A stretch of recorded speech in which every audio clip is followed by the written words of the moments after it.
Hey everybody, Kay here on the homestead. I just wanted to talk to you a little bit about water.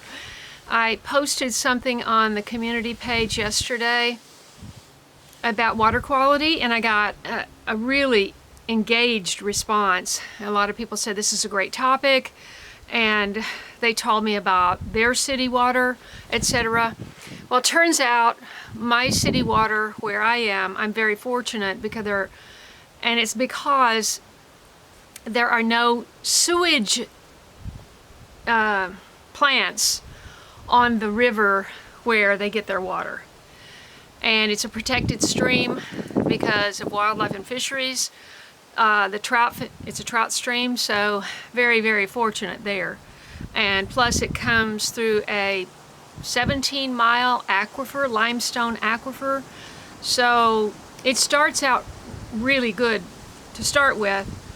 My big concern when I first called was I wanted to know if there was fluoride in the water, because more and more people are becoming aware that fluoride is a neurotoxin and causes childhood development issues and who knows what else. Do your own research, please. Always I say this, do your own research. It's very windy. I hope the wind doesn't mess up the mic. I just wanted to get this message out very quickly. But they stopped adding any fluoride in 2010, actually. He said he completely stopped it. He said that it was extremely dangerous, very dangerous for them to handle. Just imagine, I mean, to put some hazardous chemical, people suit up and put some hazardous chemical in drinking water. Why? Just because it might help you have fewer cavities? Come on. In fact, he told me that it actually softens your teeth. So we'll talk a little bit more about how that got sold to the American public in another video. My cistern water last summer, it smelled really bad. It smelled like I had put fish fertilizer. If you've ever smelled fish fertilizer, you know that it smells like rotten fish, which smells like you know what. And so I took a sample down there yesterday. They do an aesthetic, it's called aesthetics, the aesthetics of the water. Turbidity is clarity. Mine was normal, 1.37, and they try to get the city water as close to 1 as they can.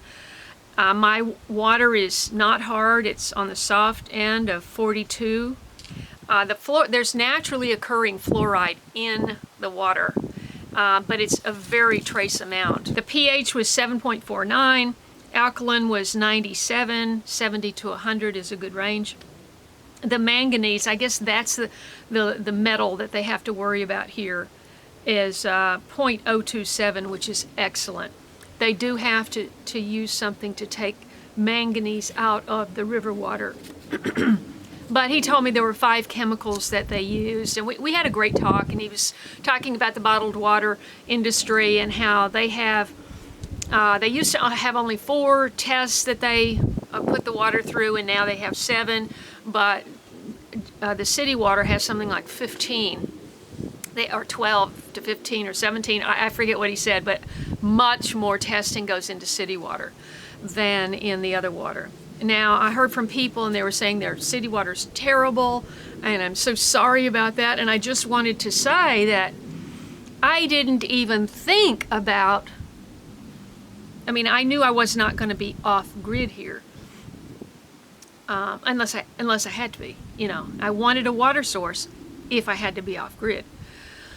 But I wasn't planning to do that lifestyle, just me by myself. And so, but I didn't even, you know, I was looking at aesthetics. I was looking at a place to grow a garden. I was looking at the cistern for the backup water. I was looking for the wood stove for, you know, so I could have wood heat.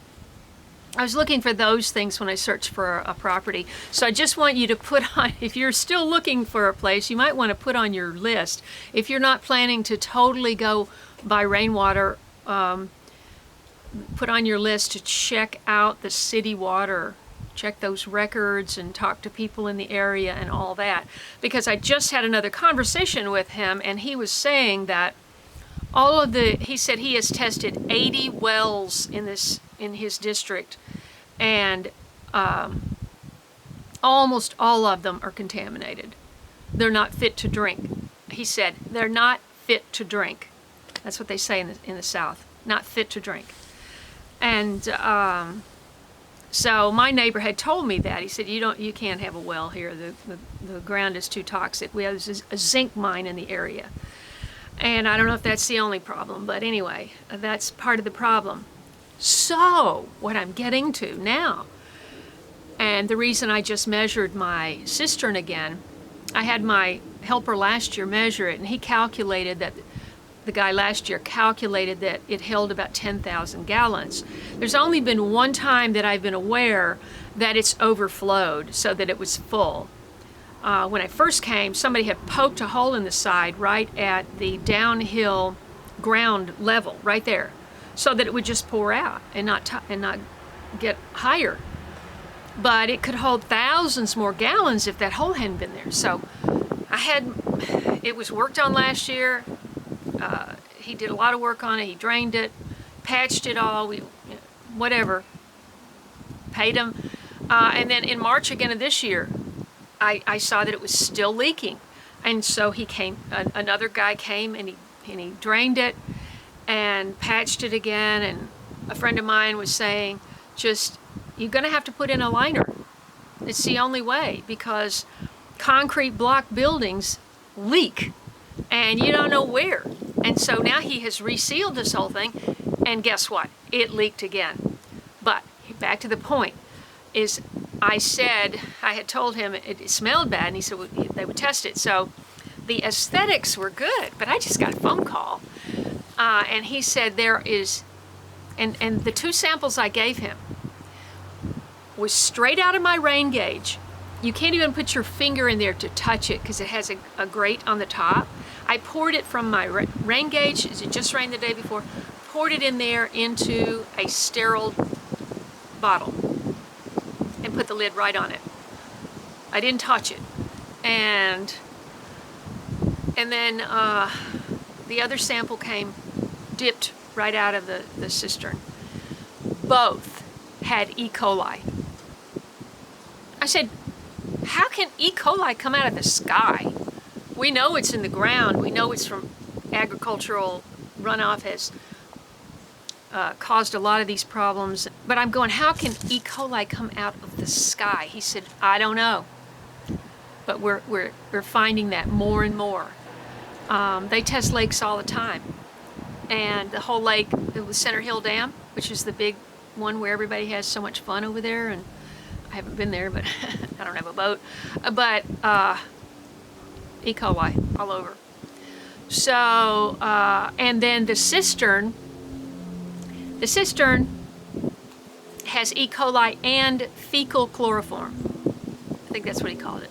So in other words, something crawled in there. So I called him back up, and he said something crawled in there and died, probably. And it was completely cleaned and resealed. So something since then crawled in there and died. And it's probably laying in the bottom of that silt down there. So anyway, here's another interesting thing. Is he said a guy came and showed him his water. He got his water from a tank he had up on a hill. He had a pump. He pumped his water up to a tank, and then he had it gravity fed, or yeah, something like that. And the water that came out of it was black. And he took it down there. He said, "What did you do?" He said, "Nothing." He said it didn't have E. coli in it. He said, "Well, I'll come down there. Something must have crawled in there and died." And he had 6 dead mice laying in the bottom of that tank. So what he was saying, though, is if that was city water down there, because I was telling him about my backup water storage. If you saw that video, I'll put the link right up here. I got an IBC tote, I cleaned it out, I filled it up with city water. And several people wrote and said, "Oh, you've got to use a drinking, a water safe, food safe hose for that." Well, I bought a food safe hose, which was the only one I could find was 25 feet long. And it's 125 feet to that tank from this faucet. So I had to use a garden hose. And so I asked him about that. I said, people said I shouldn't drink that without testing it and treating it because I used that garden hose. And he said, no, no, no. The city water has a disinfectant in it, which is bleach, essentially. And I don't have to worry. I can go out there and drink that water out of that tank and not worry. That's what he said. So he's going to calculate about how many gallons and about how much bleach I need, but I have to put bleach in my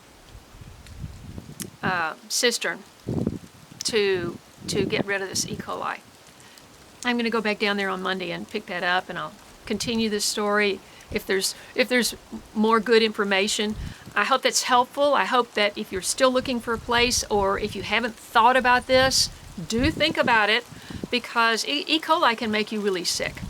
And I had a really bad stomach bug at the end of March, and it only lasted for 24 hours. And I told him about it, but he said, well, you didn't drink any. I said, no, I haven't drunk any of the water out of the cistern at all. You know, but I eat some of the vegetables that I water with it, right? And not only that, it's in the rain. So, I don't know. He said rainwater used to be pure, but not anymore. And on that sad note, I hope you subscribe to my channel for all the action. I'm trying to cover a lot of different topics because most of you know, but maybe the new people don't know, that I was an urban gardener with a tiny garden in LA for the first 8.5 years of my gardening life. I didn't start gardening until 2012. That's why the channel is called Late Bloomer. That almost sounds like hail or something.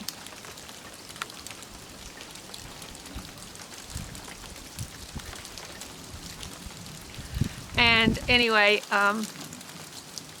now I am on a 9+ acre property with woods on all around, 3 sides, and 5 cats, 1 senior citizen inside, and 4 siblings in the garage.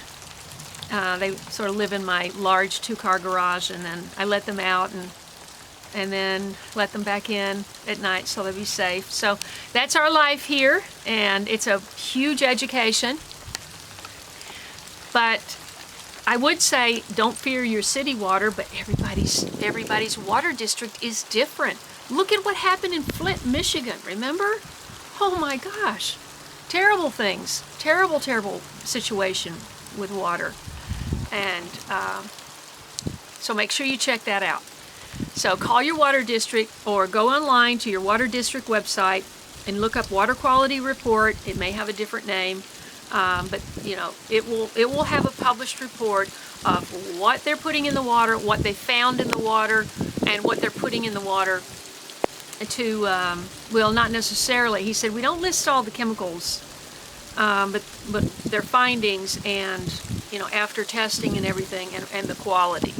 So I'm really fortunate here, and I had no idea, and you might be too, and you might not know either. So I hope this is helpful, and I hope you subscribe, and I'll see you in the next video.